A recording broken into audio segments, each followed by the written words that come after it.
चलो नया हेड चालू कर रहे हैं। ठीक है, नया चैप्टर। अपने 5 हेड्स हैं, याद है तुम लोगों को? ठीक है, कौन कौन से हैं? हाउस प्रॉपर्टी, ठीक है, सैलरी, पीजीबीपी, कैपिटल गेन्स और अदर सोर्सेस। ठीक है, तो अपन ये वाला हेड अभी स्टार्ट कर रहे हैं। बहुत छोटा सा हेड है, ठीक है, इन पांचों में से सबसे छोटा है बेटा ये। ठीक है, और बहुत इजी है, बहुत सिंपल सिंपल बात बोलता है। ठीक है, हेडिंग डाल लो, इनकम फ्रॉम हाउस प्रॉपर्टी।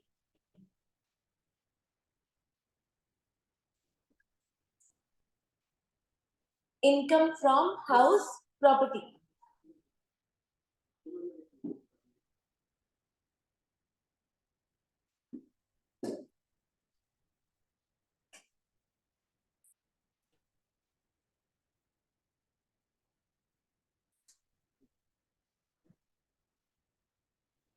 ठीक है, समझो, हाउस प्रॉपर्टी पे जो इनकम आती है वो टैक्सेबल होने के लिए, ठीक है, दो चीजें जरूरी है ना।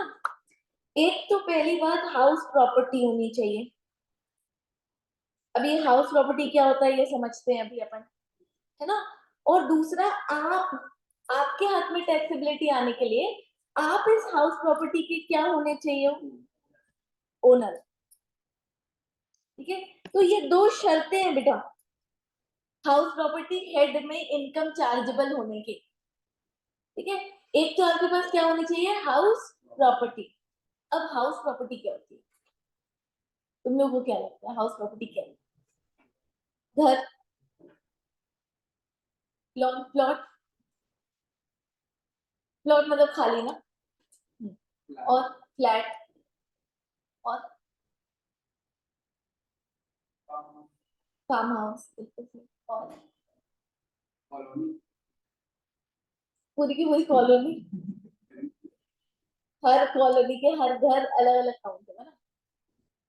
ये देखो, अब समझना, हाउस प्रॉपर्टी का मतलब है बिल्डिंग।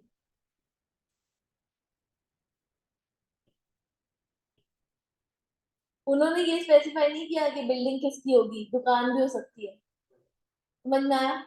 है ना, घर भी हो सकता है, फ्लैट भी हो सकता है। क्लियर है? बिल्डिंग ना, बिल्डिंग में आपने बस चार तरफ दीवारें खड़ी कर दी और ऊपर छपरा लगा दिया, दैट इज ऑल्सो बिल्डिंग। ठीक है, समझ गए हो क्या? बिल्ड करना,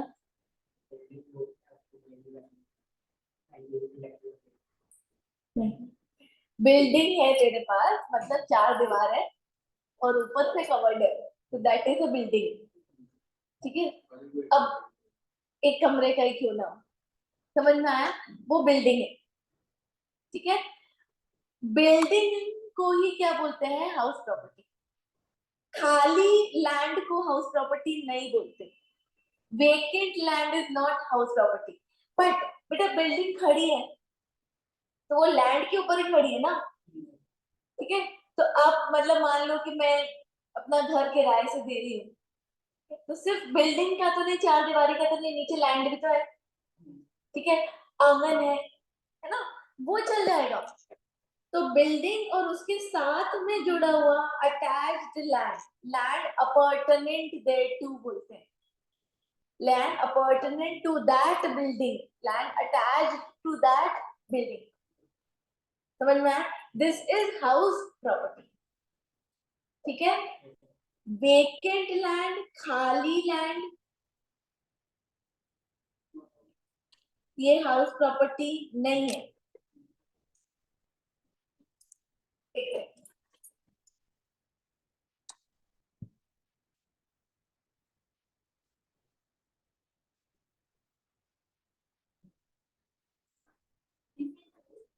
हो गया, मैंने अपनी तरफ से तो कर दिया, नहीं हुआ तो कर दे नीचे। हो गया? ठीक है, ये क्लियर हुआ हाउस प्रॉपर्टी क्या है? बिल्डिंग एंड लैंड अपर्टनेंट, क्या वर्ड है? अपॉर्टनेंट देयर टू, ठीक है, अपॉर्टनेंट टू दैट बिल्डिंग, अपॉर्टनेंट का मतलब है अटैच्ड, ठीक है ना। आज जैसे ये अगर अपन पेट्रोल पंप देखें तो बाजू में जो ये बिल्डिंग है उन्होंने किराए से दी हुई है, ठीक है, और बाजू में जो पार्किंग की स्पेस है वो खाली है, वो वेकेंट लैंड नहीं है, वो land attach to this building, समझ में आया। तो वो उसकी भी ऑब्वियसली जो रेंट वो ले रहे हैं हमसे, वो पार्किंग का भी उसमें रेंट इंक्लूडेड होगा, तो ऐसा नहीं करेंगे कि पार्किंग का रेंट अलग कर देंगे और सिर्फ बिल्डिंग का जोड़ेंगे, नहीं, वो रेंट भी क्या है, पूरा हाउस प्रॉपर्टी इनकम के अंदर ही आएगा, ठीक है, ये बात क्लियर हुई, ठीक है।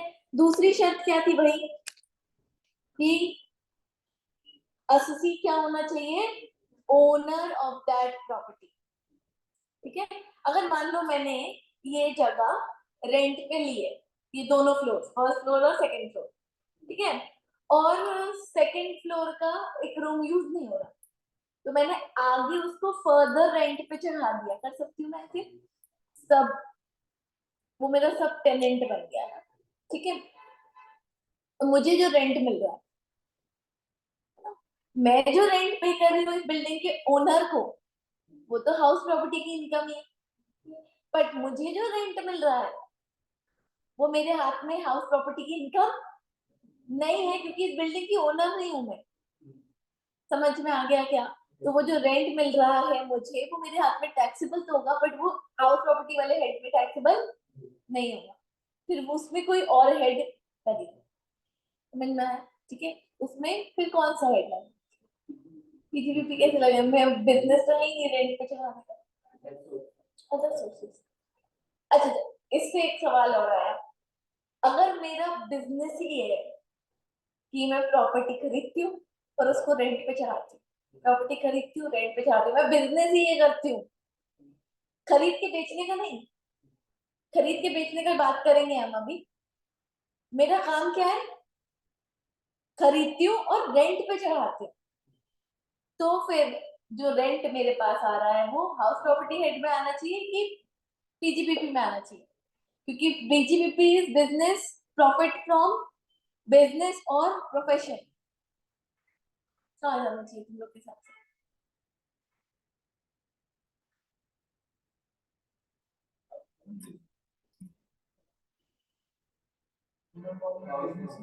बिजनेस है, हाउस प्रॉपर्टी जाना चाहिए, क्योंकि चार्जिंग सेक्शन लग रहा है, ओनर भी हो आप हाउस प्रॉपर्टी, ये लॉजिक लगा रहे हो, कोई और लॉजिक लगा रहे हो,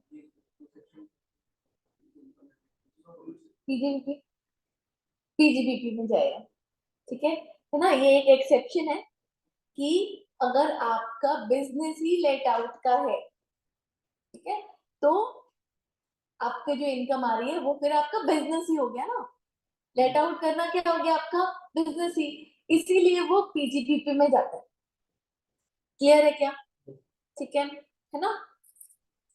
चल पहले तो तुम लोग ये चार्जिंग सेक्शन, चार्जिंग सेक्शन लगता है बेटा इसमें 22, ठीक है ना, देखो सेक्शन 22,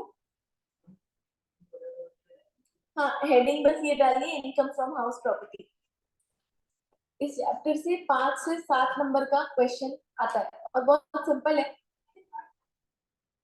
थर्ड चैप्टर नहीं है ये, मॉड्यूल के हिसाब से थर्ड नहीं होगा ये, मॉड्यूल के हिसाब से ये फोर्थ या फिफ्थ चैप्टर होगा, हाँ ये चैप्टर है, अपने 2 चैप्टर्स खत्म हो गए, रेसिडेंशियल स्टेटस और बेसिक कॉन्सेप्ट्स, है ना, अब अपन वो 5 हेड्स है ना वो लाइन से करेंगे, ठीक है, तो उसमें से अपन पहला हेड कर रहे हैं हाउस प्रॉपर्टी, नहीं उसके बाद थोड़ा छोटा छोटा बचेगा, 5 हेड्स कंप्लीट होंगे, उसके बाद फिर deductions, set of carry forward, clubbing के प्रोविजंस, ठीक है, ये थोड़े से प्रोविजंस है अपन को, फिर अपना टैक्स खत्म नहीं, डायरेक्ट टैक्स खत्म, जीएसटी भी साथ साथ तुम लोगों के चलेगा, है ना, संजीत सर आ जाए उसके बाद, income from house property,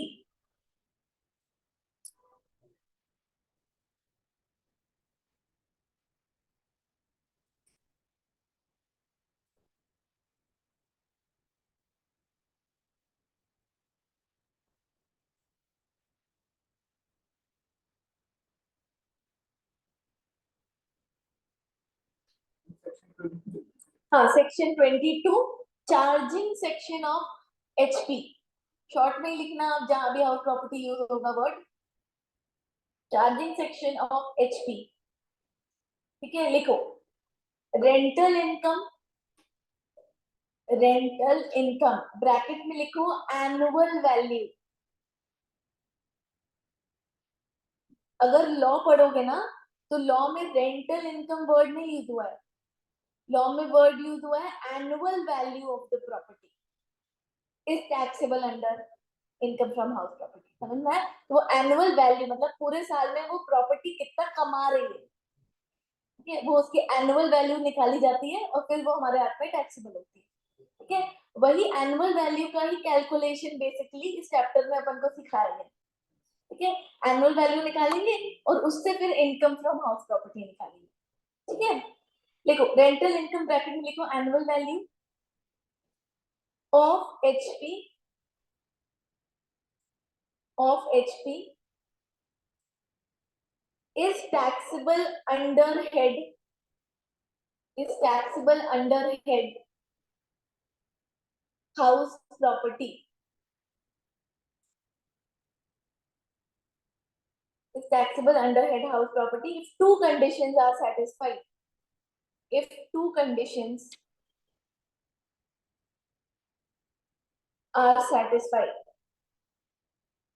first first condition है there should be house property, there should be house property।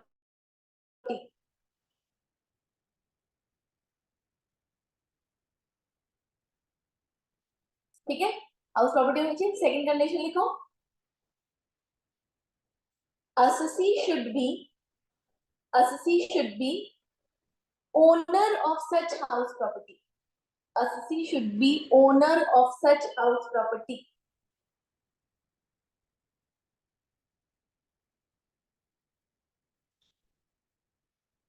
ठीक है, यहाँ हाउस प्रॉपर्टी लिखा है ना फर्स्ट पॉइंट में, उसमें एक स्टार बनाओ, वो स्टार को नीचे एक्सप्लेन करेंगे।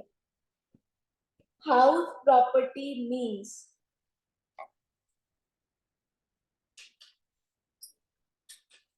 House property means building, house property means building and land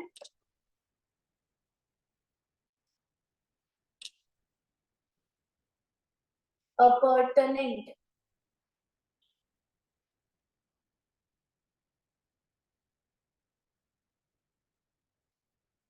APPURTENA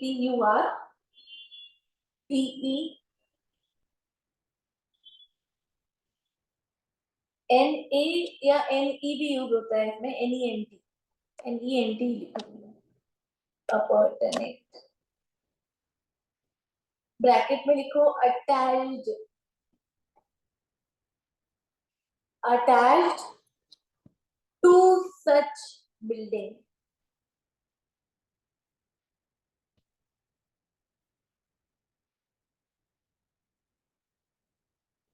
ठीक है, तो बिल्डिंग और बिल्डिंग के आजू बाजू का पूरा लैंड है ना, जिसमें आंगन हो सकता है, पार्किंग हो सकती है, ठीक है, ये पूरा जो लैंड है वो भी काउंट होगा बिल्डिंग के अंदर ही, हाउस प्रॉपर्टी के अंदर।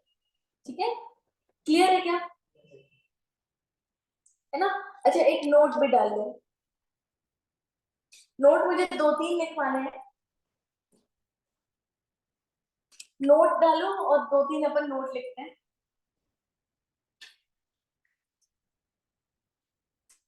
पहला नोट डालो रेंट ऑफ वेकेंट लैंड, पहला नोट डालो रेंट ऑफ वेकेंट लैंड। ठीक है, वेकेंट लैंड है, कोई बिल्डिंग नहीं है। Is not taxable, is not taxable under head, देखो अंडर हेड शॉर्ट में ऐसे लिखते हैं U/H, under head house property, vacant land is not taxable under head house property। तो ये कहाँ जाएगा फिर? या तो ये IFOS में जाएगा, मतलब income from house other sources, या फिर ये जाएगा PGBP। ठीक है, PGBP में जा सकता है इन केस वो बिजनेस हो हमारा। ठीक है, क्लियर है ये बात?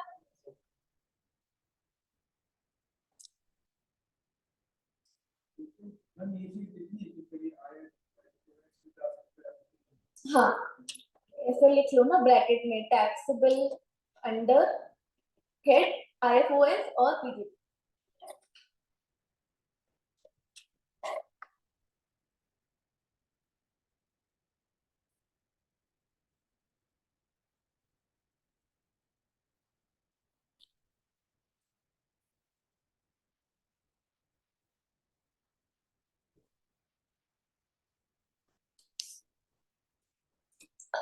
दूसरा नोट लिखो, income from residential income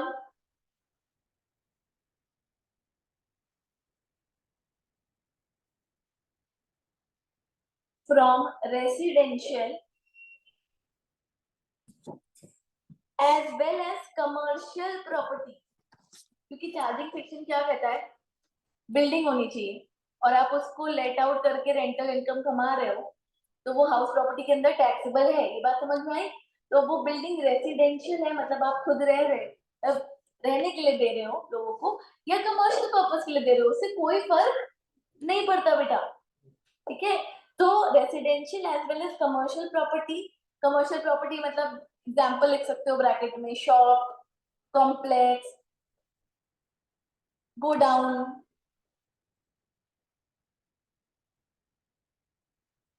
also covered under house property।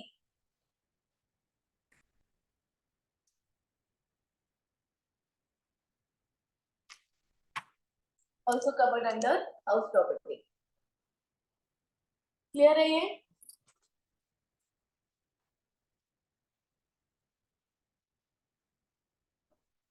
चलो, अपन ने क्या क्या बात कर ली? ओनर होना चाहिए, ठीक है, ओनरशिप इंपॉर्टेंट है प्रीवियस ईयर में। नहीं, ये सब नोट्स में मैंने इंक्लूड किया हुआ है, मैं नोट्स अभी दूंगी तुम लोग को, एक बार पूरी भूमिका बन जाए इस चैप्टर की। ठीक है, प्रीवियस ईयर में असली क्या होना चाहिए, उस प्रॉपर्टी का ओनर होना चाहिए। क्लियर है क्या? है ना? अच्छा, अगर मान लो प्रॉपर्टी में डिस्प्यूट चल रहा है, तो भी टैक्सेबिलिटी आएगी, इनकम टैक्स डिपार्टमेंट के हिसाब से आएगी ना। लड़ रहे हैं दो लोग कि हमारी प्रॉपर्टी हमारी प्रॉपर्टी, तो भी टैक्सेबिलिटी आएगी, बट इनकम टैक्स डिपार्टमेंट वहां पे डिसाइड करेगा। कहाँ कहीं पर अपन को प्रोविजन भी मिल जाएगा उसका, तो अपन आगे देखेंगे। ठीक है, हाँ नहीं, ऐसा कोर्ट में दलील नहीं दे सकते। ठीक है, वो भी पढ़ेंगे अपन, वो डिस्प्यूट वाला प्रोविजन भी आएगा। ठीक है, चलो, मैंने तुम लोगों को क्या बताया, अपन ने क्या क्या बात करी अभी, कि अगर ये प्रॉपर्टी मान लो अपन, अच्छा ये सुनो, ठीक है, अभी इसमें से कुछ लिखना नहीं है तुम लोगों को, बिल्डिंग है, ठीक है। अब मैं इसके क्या क्या यूजेस कर सकती हूँ, क्या क्या यूज हो सकते हैं इस बिल्डिंग के? मैं इसको रह सकती हूँ, तो इसको अपन बोलेंगे सेल्फ ऑक्यूपाई कर दिया। ठीक है, इसको हम लेट आउट कर सकते हैं। ठीक है, तो ये हो गई सेल्फ ऑक्यूपाइड प्रॉपर्टी, ये हो गई लेट आउट प्रॉपर्टी। और क्या यूज हो सकता है इस बिल्डिंग का? स्टोर करने के लिए। मैं इसको ऐसा बोलूं कि मैं अपने बिजनेस के लिए यूज कर रही हूँ।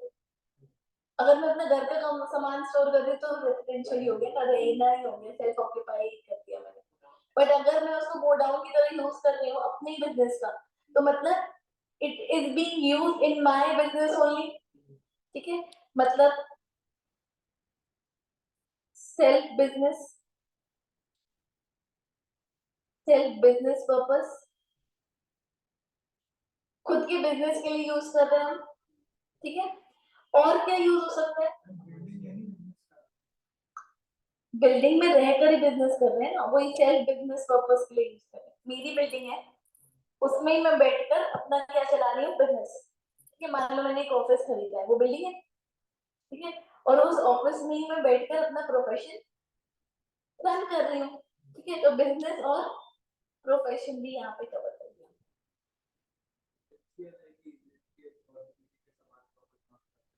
बिजनेस ही हो गया वो मेरा। ठीक है, अगर मैं खरीद के बेचती हूँ तो ये भी देखिए उसे जो बिल्डिंग का। बट यहाँ पर क्या हो रहा है, यहाँ पर क्या हो रहा है, अगर मैं खरीद के बेचने का काम करती हूँ तो बिल्डिंग मेरे लिए क्या है, वो हेड में कहा जाए तो वो नहीं बताओ, यूज बताओ कि अगर मैं बिल्डिंग खरीद के बेचने का काम करती हूँ तो बिल्डिंग मेरे लिए क्या हुआ, स्टॉक। तो मैं उसको क्या मान रही हूँ, स्टॉक इन ट्रेड मान रही हूँ। ये सब यूसेज हो सकते हैं।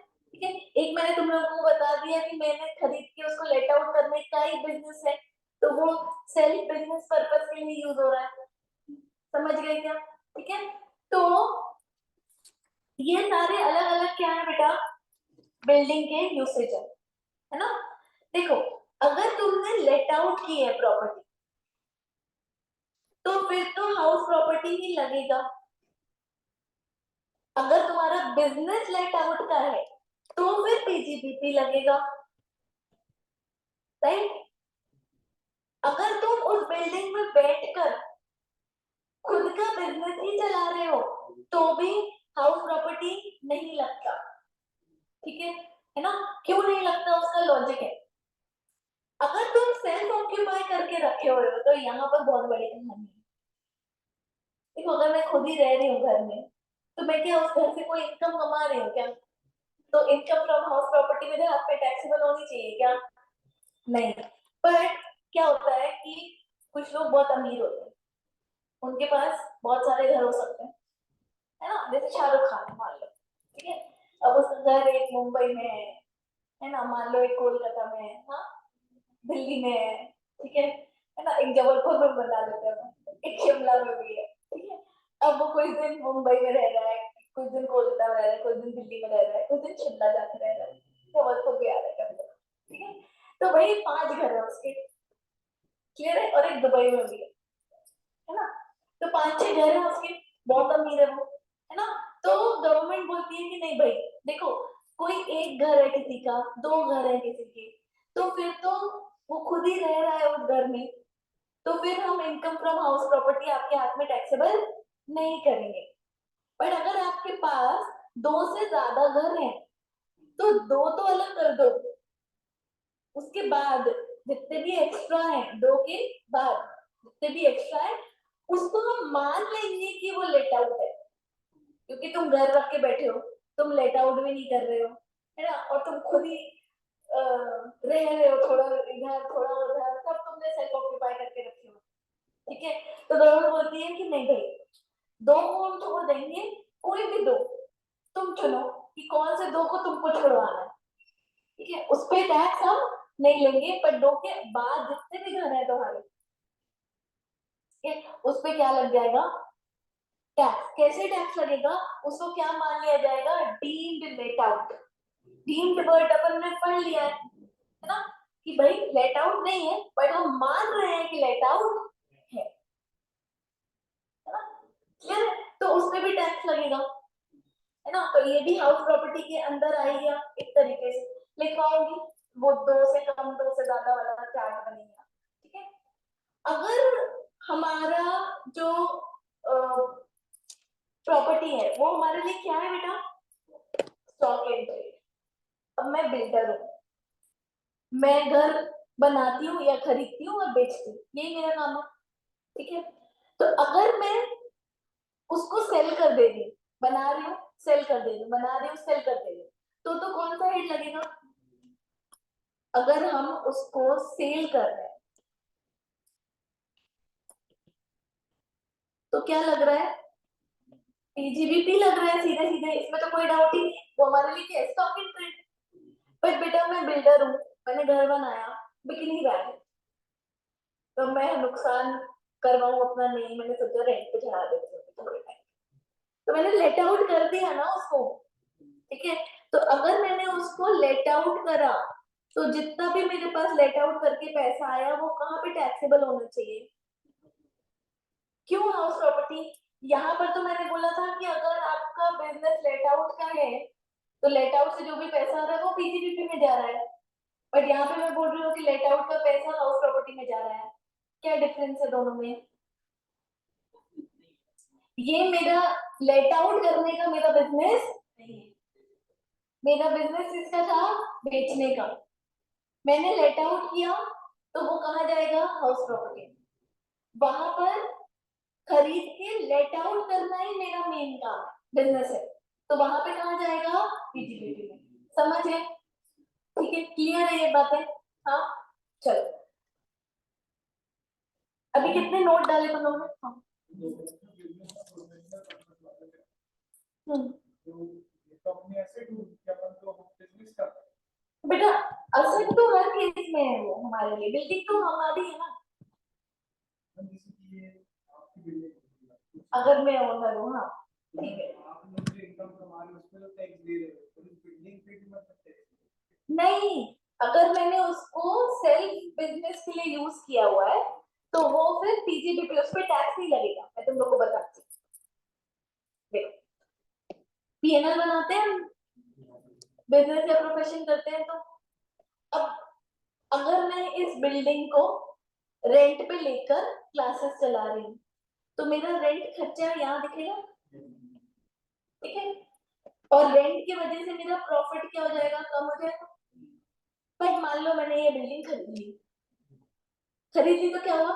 ये रेंट कट गया यहाँ से, है ना, और मेरा प्रॉफिट क्या हो गया? बढ़ गया।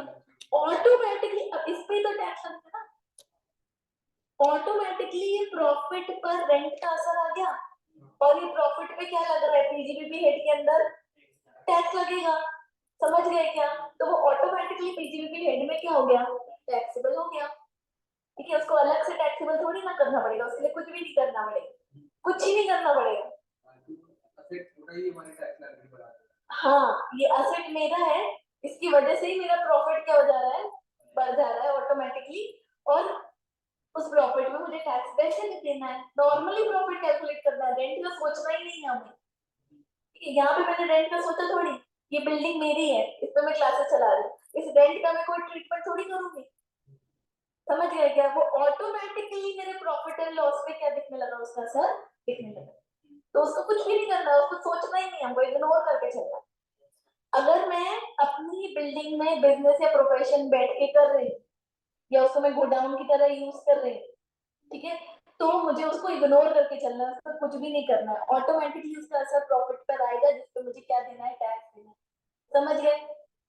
ठीक है ना?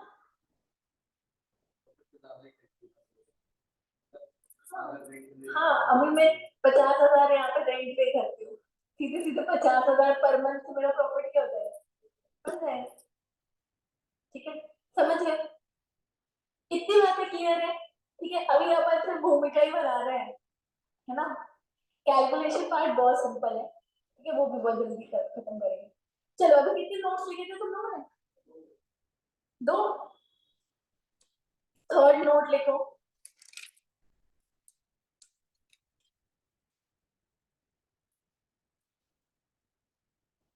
अगर कोई बिल्डर है, मान लो एग्जाम्पल बना दे रही हूँ नोट के अंदर ही, है ना, अपन नाम ले लेते हैं इसे,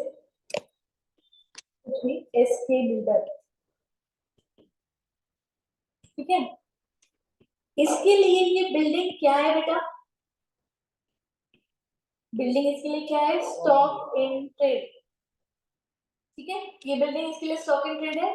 अब अगर ये बिल्डिंग बेचता है, हाँ, हाँ, ये नोट 3 ऐसे ही लिख लो, income from sale of building, तो पीजीबीपी। और अगर income from let out of property है तो हाउस प्रॉपर्टी।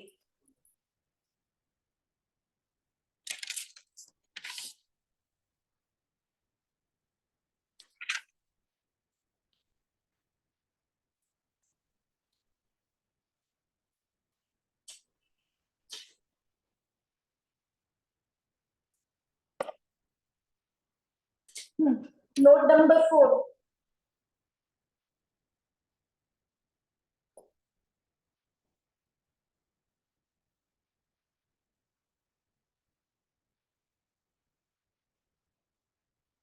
ये लिख लिया आप लोगों ने?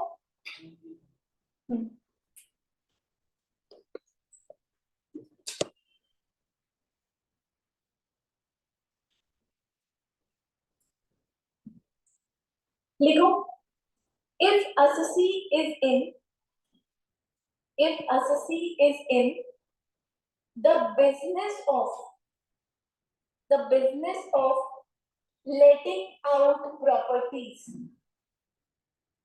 If Asasi is in the business of letting out of properties, letting business of letting out को underline करें.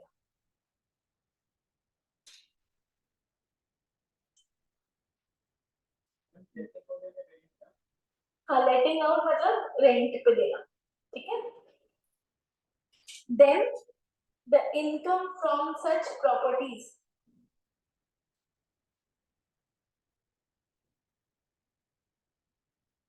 when income from such property is, क्या लिखोगे आगे? Taxable under PGBP, not house property. Complete करो. And taxable under PGBP is taxable under PGBP and not house property.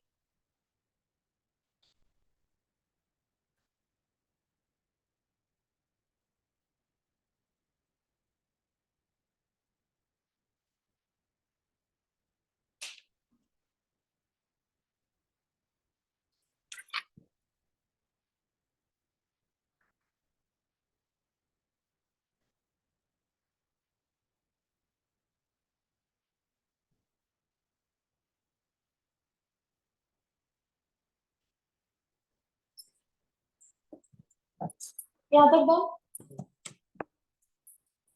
चलो, अब जो मैं तुम लोगों को ये टाइप ऑफ ये समझा रही थी, ये चार, ठीक है, इसका एक चार्ट बनाएंगे अपन.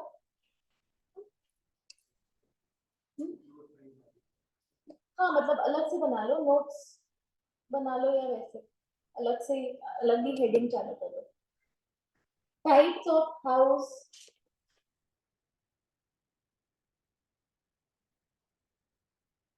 प्रॉपर्टी.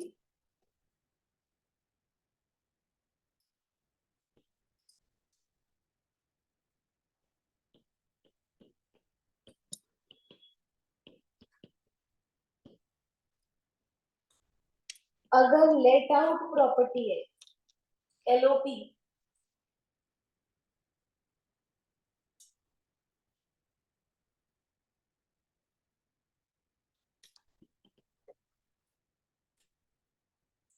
लेट आउट प्रॉपर्टी है तो always taxable under house property. एक एक्सेप्शन है बस इसका, है ना?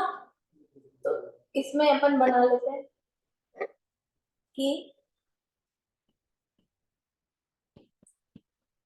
बिजनेस ऑफ लेटिंग आउट है तो पीजीबीपी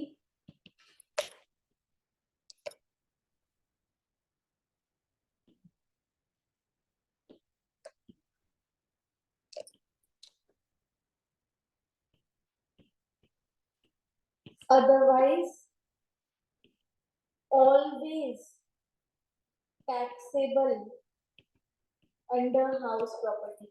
ठीक है? अब जितने भी कैलकुलेशंस की बात करेंगे वो अपन इसी एलओपी की बात कर रहे हैं, है ना?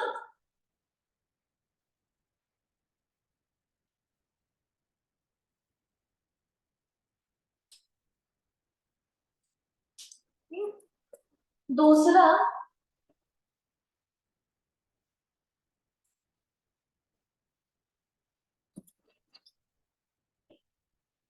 तुम लोग को पहले जगह पे देखना है तो तुम लोग रुक सकते हो,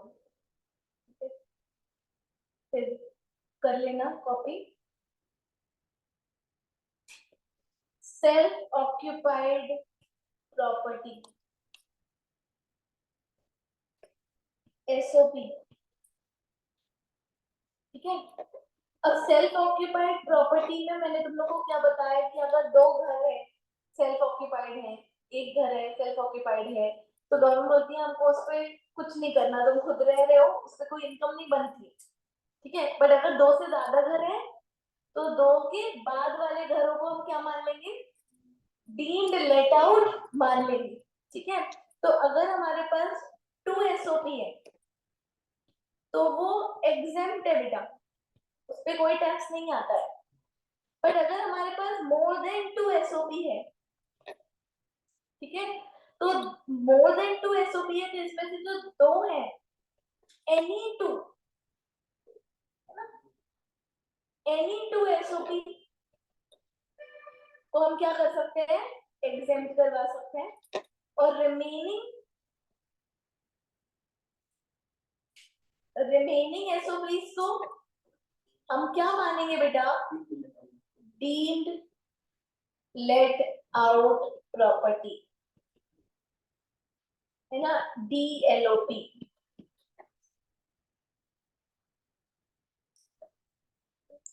ये टैक्सेबल होगा under head house property.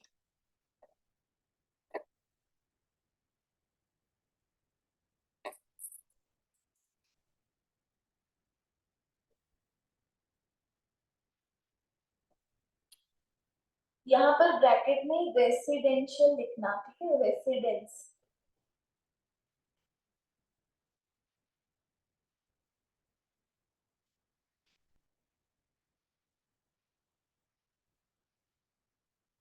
Self occupied अगर हमने रेसिडेंस पर्पस के लिए सेल्फ ऑक्यूपाई किया हुआ है, ये दो घर तक एग्जेम्प्ट है, ठीक है। और तीसरा था self occupied property for, self occupy किया हुआ है पर फिर फॉर आवर ओन बिजनेस और प्रोफेशन, फॉर बिजनेस और प्रोफेशन। तो क्या करके चल रहा है, इसका कुछ भी करना है क्या हमको, ना ये हाउस प्रॉपर्टी के अंदर टैक्सेबल होगा और ना ही हमको पीजीबीपी हेड के अंदर कुछ करना है, वो तो ऑटोमेटिकली उसका इफेक्ट आ रहा है ना, ठीक है। तो हमको इसको इग्नोर करना है, इसका जो इफेक्ट होगा वो कहाँ जाएगा, पीजीबीपी में ऑटोमेटिकली जाएगा, हमको कुछ नहीं करना, ठीक है। हमको क्या करना है, इसको इग्नोर, इसको हाउस प्रॉपर्टी के अंदर टैक्सेबल नहीं करेंगे, हाँ वही है, ठीक है। अगर हम उसको बिजनेस और प्रोफेशन के लिए यूज कर रहे हैं तो, ठीक है। और स्टॉक इन ट्रेड वाला हमने ऊपर चार्ट बनाई लिया है, तो उसको मैं इसमें इंक्लूड नहीं कर रही। स्टॉक इन ट्रेड वाला हमने ऊपर बना लिया ना, अगर वो हमारे लिए स्टॉक इन ट्रेड है, इसमें इंक्लूड कर दूं क्या मैं, अगर वो हमारे लिए स्टॉक इन ट्रेड है, ये तुम लोग अपनी जगह के हिसाब से देख लेना, ऊपर भी बना चुके हो, नहीं है जगह तो मत बनाना। स्टॉक इन ट्रेड है तो अगर हम सेल कर रहे हो बिल्डिंग तो पीजीबीपी, अगर हम लेट आउट कर रहे हैं तो हाउस प्रॉपर्टी।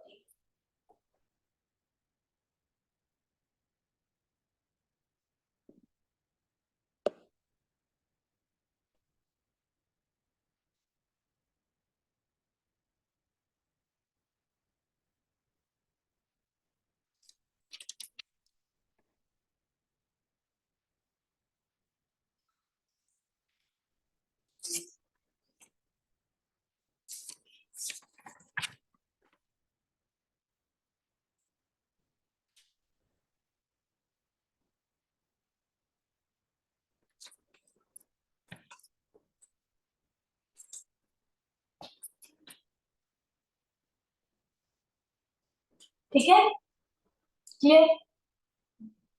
चलो एक बार, अच्छा पहले लिख लो सब लोग, बना लो आराम से, पॉज कर दे रिकॉर्डिंग।